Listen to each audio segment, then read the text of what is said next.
Hello everyone. So welcome back to this channel once again, and in this video session I'll discuss work link from ACS IFS in IBM AS400. So basically this time I'm going to discuss the using the IFS from the Access client solution, not from the green screen. So from green screen we can use work link command to access the IFS directories and the files created there.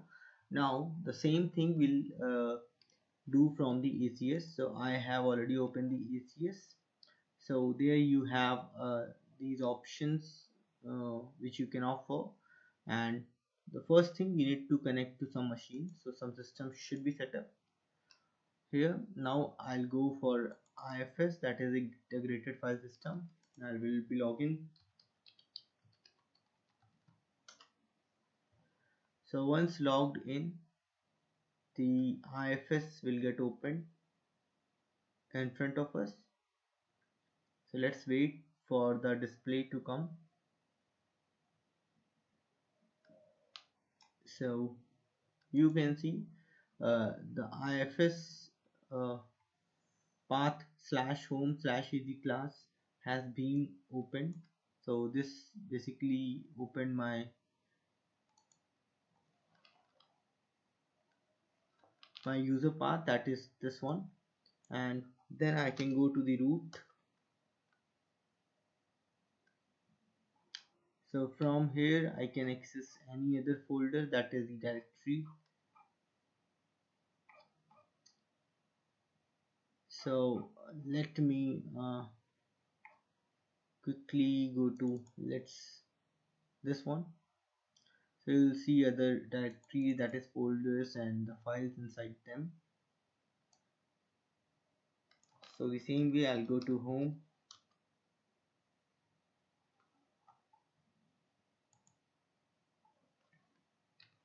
Now I'll come to the current user.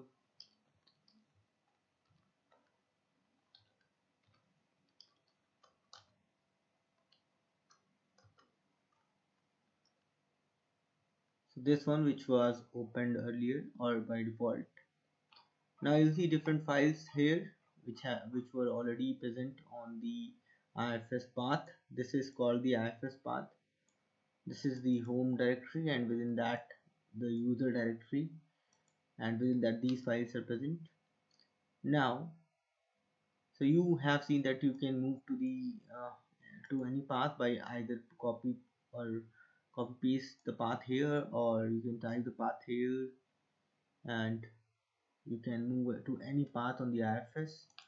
Then after that you can see these files. Let me right click on any file.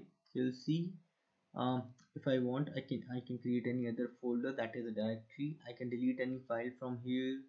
I can rename a file on the IFS. I can download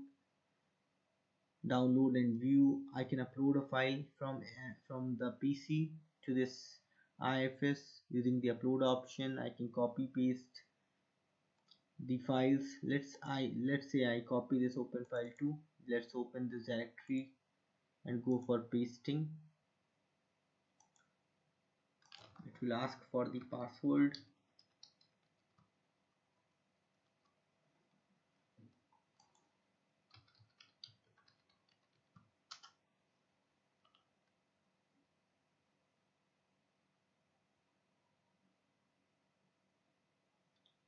So this is actually not authorized for me to create this thing, so I'm not going to do this.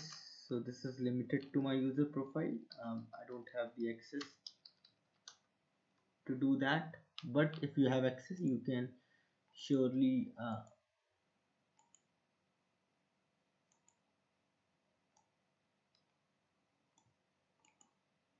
do that. So now you can see you have other things as well. You can see the properties of this file.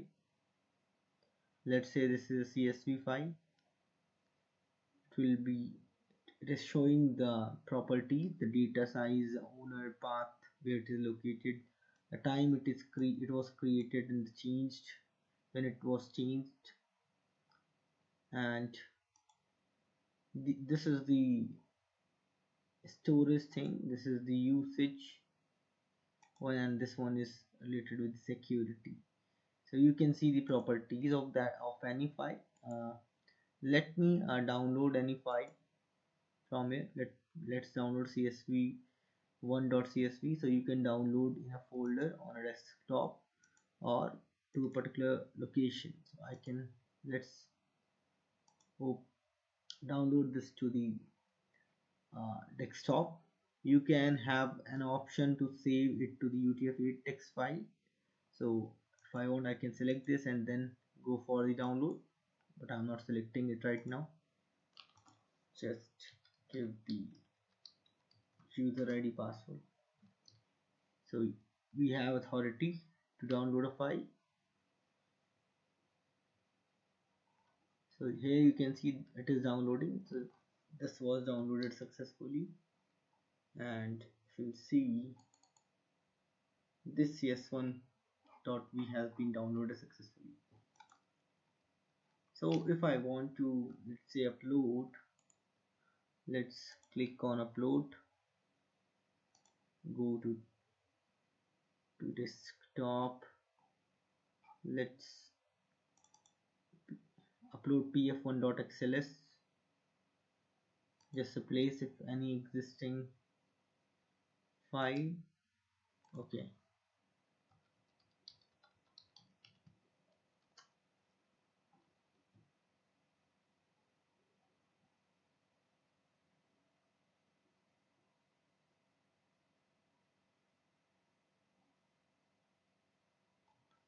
uploading this file. So you can see the message, and here the successful message. So you will see that this file will now be present on this path pf1.xls. So we can, again, if you want, we can delete this. Let me delete this. It will always authenticate.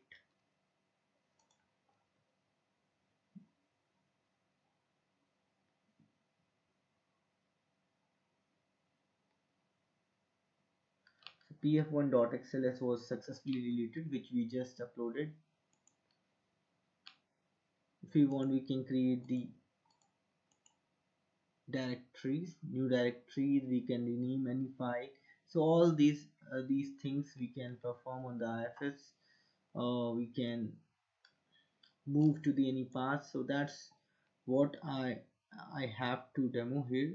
So you have seen that whatever you can do with the WRKLNK command on the green screen, same thing you can do from the ACS. That is, you can access the IFS from the ACS. So that's all in this video. Thank you and have a nice day.